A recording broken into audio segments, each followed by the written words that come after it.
So we've been coming together on Monday evenings and sharing this space, opening up this space, exploring this space, exploring awareness, exploring compassion, exploring wisdom. We each Monday evening we get together and we explore it, we discuss it. We mostly me, I talk about it. I'm trying to guide, but I'm also trying to inspire, and I'm trying to share. And I hope over the year that you've got something from that. What we're doing here is really important. It's really important for ourselves, but it's also really important for the world. And I think it's I just think it's good that we don't forget that. Sometimes this practice can seem or even become very self-involved, but we're not just doing it for ourselves. We're doing it to alleviate the suffering of all sentient beings. And we do that by listening, by studying, by joining sanghas, by practicing on our own, by doing retreat work. We receive teachings both on the external plane and the internal plane.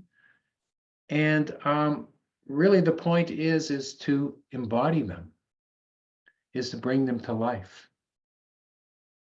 And that's what's so nice about these Monday classes that we're able to do on Zoom, you know, from the comfort of wherever it is we live, we're able to turn on our machines and find a sangha and enjoy this space, sit in this space, explore this space together. What surprises me about this as well as I really feel that when we are in these classes, that there is an experience, there is a sharing of awareness, a sharing of a certain quality of mind at times, a certain quality of being.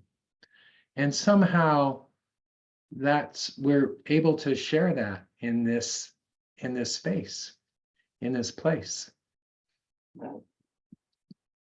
So I find that really interesting. And to me, what that points to is intention.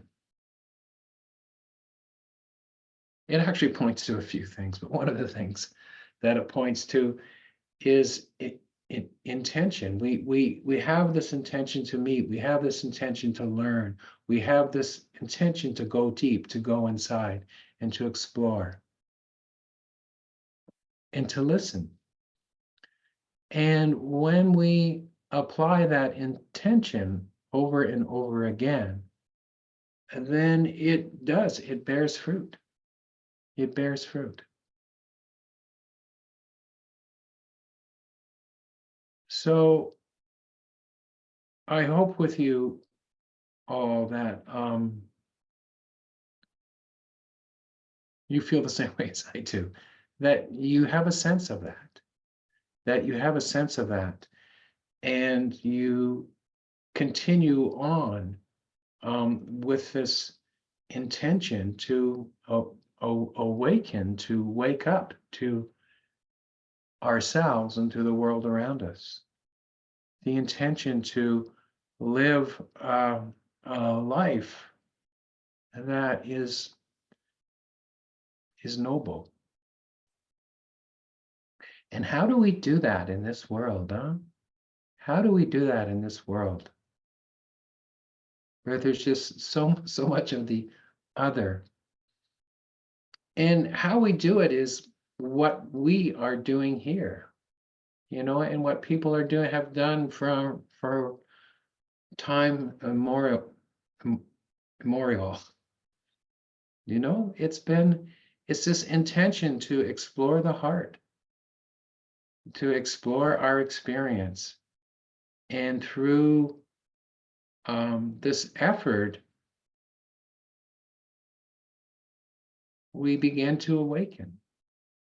We begin to create a little bit of light, and we begin to be able to shine that light. You know, that gospel song, "This little light of mine, I'm going to make it shine." And that's what we're doing. And that's what we're doing. And I just don't know what else to do. You know, I don't know what else to do. We live our lives and we have our careers and our families and our trials and tribulations, but above and beyond all that, what is there? What is it that we have? We have the Dharma, which means we have ourselves. We have this light within us. We have that.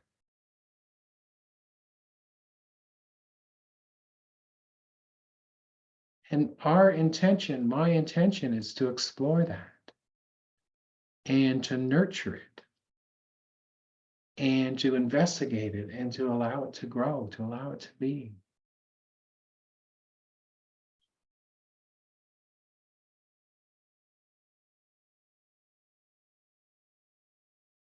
What else are we going to do? And if we are doing that, we begin to discover something that nobody can take away from us. We begin to discover a strength, a truth within ourselves.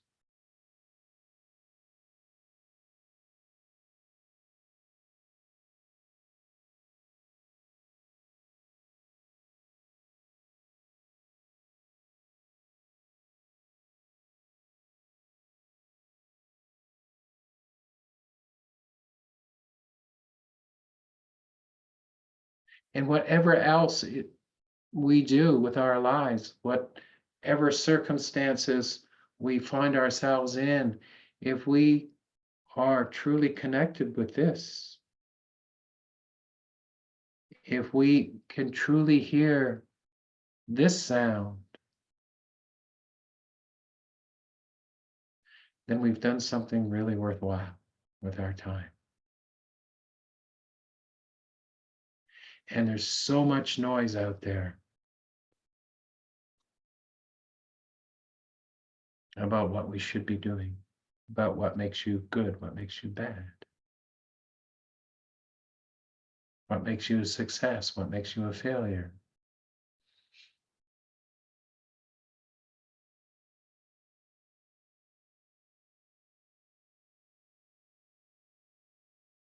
So much noise out there.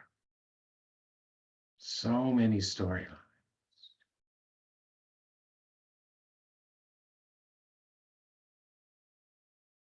But here we have a chance to explore something very, very different. Something that lies outside of all of that narrative. And it's not that we remove ourselves from the world.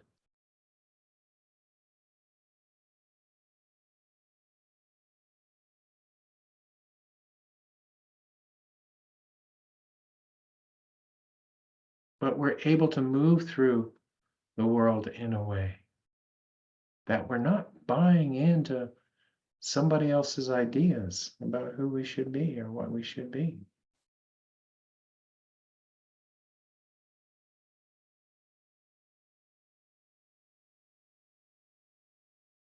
That's really, really powerful.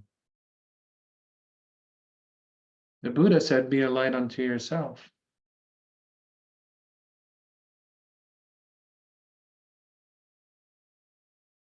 So we mine this little light of mine and we make it shine.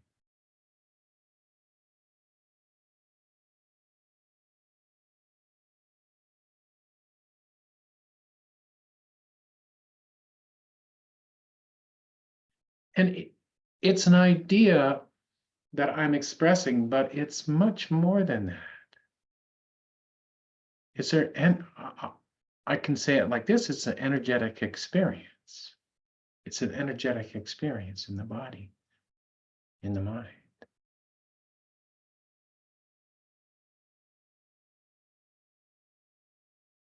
That sits outside of narrative, that sits outside of concept.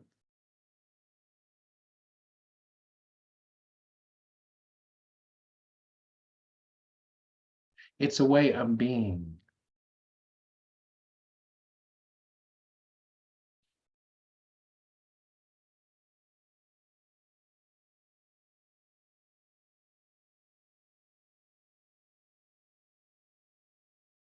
That is discovered in the quietness, that is discovered in the heart, that is discovered by surprise.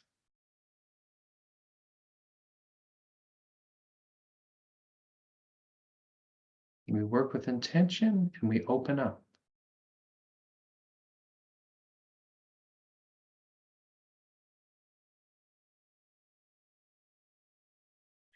And we don't, we remain to a certain degree dissatisfied. I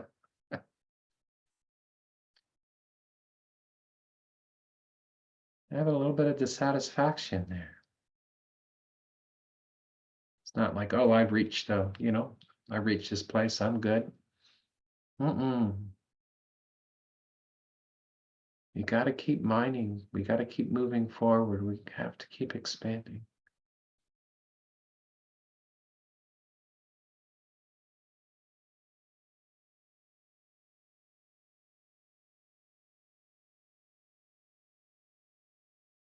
And sometimes it's just like this little flickering light, isn't it? This little flickering flame.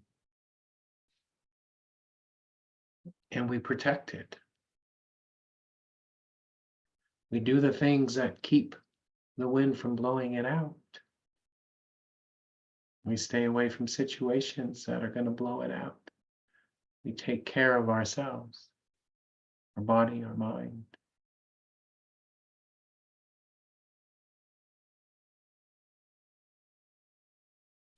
And we have classes and we have meditation practices and we have study to keep us turning back towards that. Keep us turning back towards that.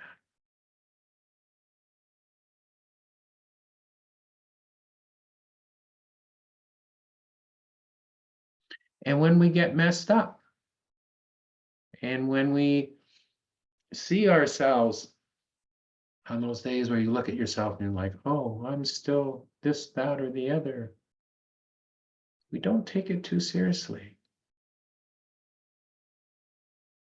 Because we've seen that light. We've seen that clarity. We've tasted it. We have confidence in it. We have faith.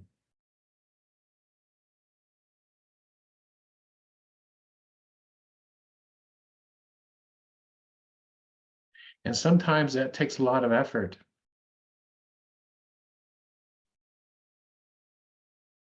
Not to get lost in the negative dialogues.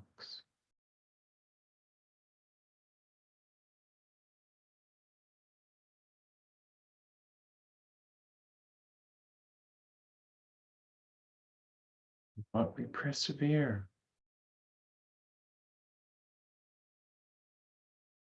Because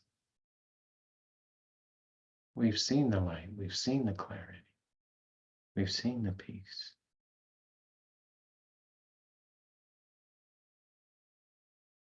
And these practices, once again, we go back to the idea that it's an energetic experience. We connect with it within the body. We connect with it within the body with the breath practice. We open it up. we allow it to unfold. And we have faith.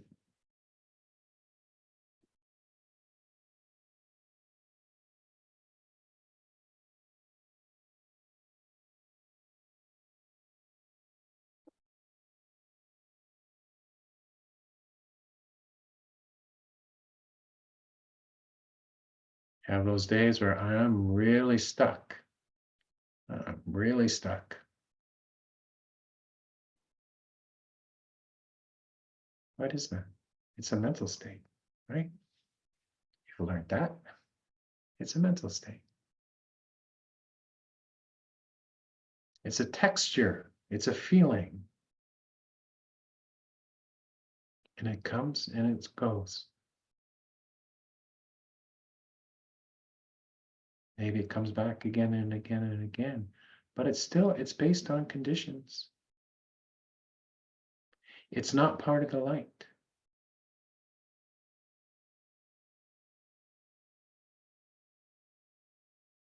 It's just a shadow cast on the wall. But we turn on the light gets brighter, or we turn away from the wall and there's no shadow there anymore. There's just our beingness.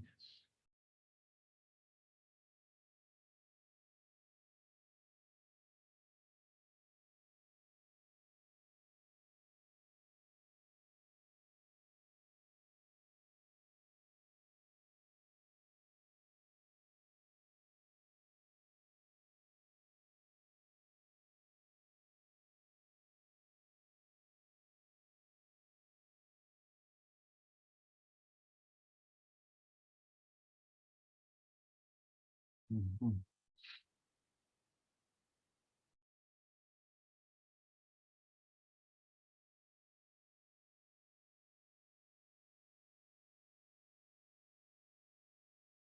2024, I'm going to take the vow of silence. And so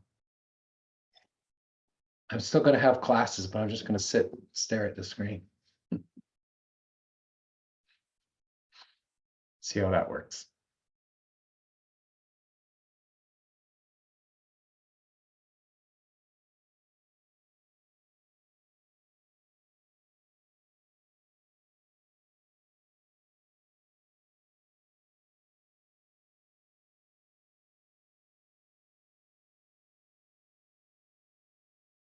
But we find that silence, right, within ourselves. We find that stillness within ourselves. I use a word like light. I could also use a word like silence or stillness. We open up to that.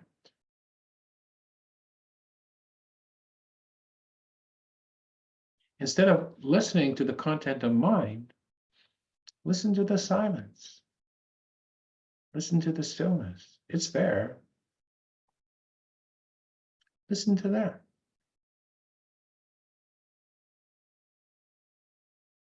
What's the texture of that? What's the feeling of that? Is there a location?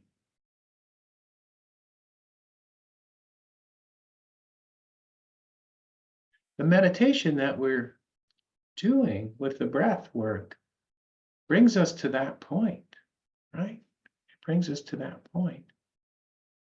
And then that becomes a meditation.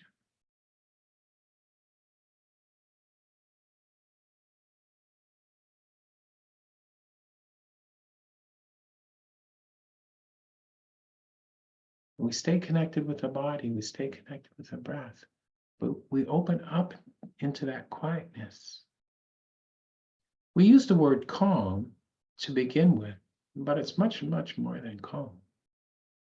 We use the word bliss to begin with, but it's much, much more than bliss. But it's there in the bliss. It's there in the calm. And it's there in the noise. But that takes more skill. It's there in the bliss. So if bliss is your practice, if sukha is your practice, if calm is your practice, stabilize that. And then look for that quietness within that place, the stillness within that place. So, like all of the practice that we do all the time, we refine. When we're watching the breath, we refine our attention, right, on sensations, and our attention becomes more refined. First, we're just feeling the breath coming in and out, and then we go to one area, and then even within that, our attention becomes much more refined. And we develop the calm, we develop the bliss. Maybe it's experience of calm, maybe it's experience of bliss, maybe it's an experience of quietness, maybe it's an experience of clarity. But then we open up to that. And just like with the breath and sensation,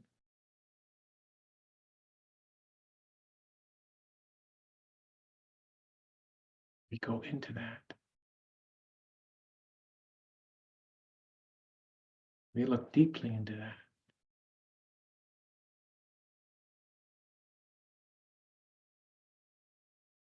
We notice. We question.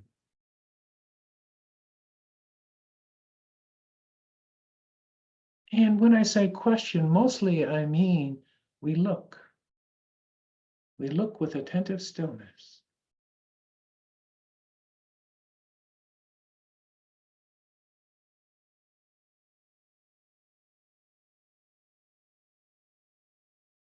Just like with this cup, you look at the details. It's that sense of spaciousness that comes up, or bliss that comes up. Go into the details, go right into it.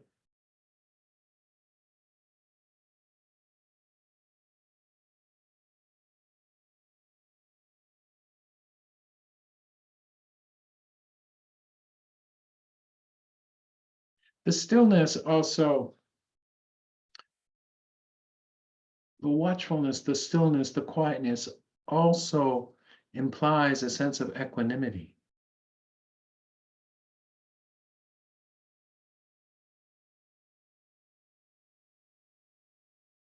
So whatever it is, you're not being moved by it. You're not getting lost in it.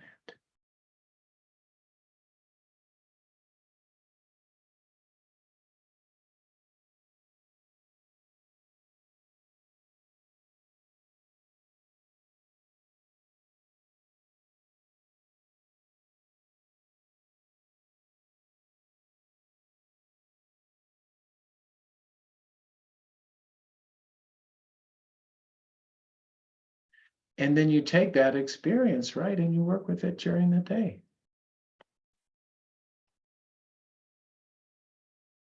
Find that place of calm, find that place of quietness, that place of stillness.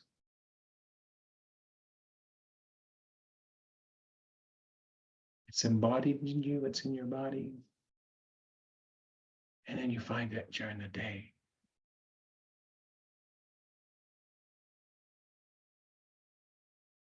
You explore it during the day.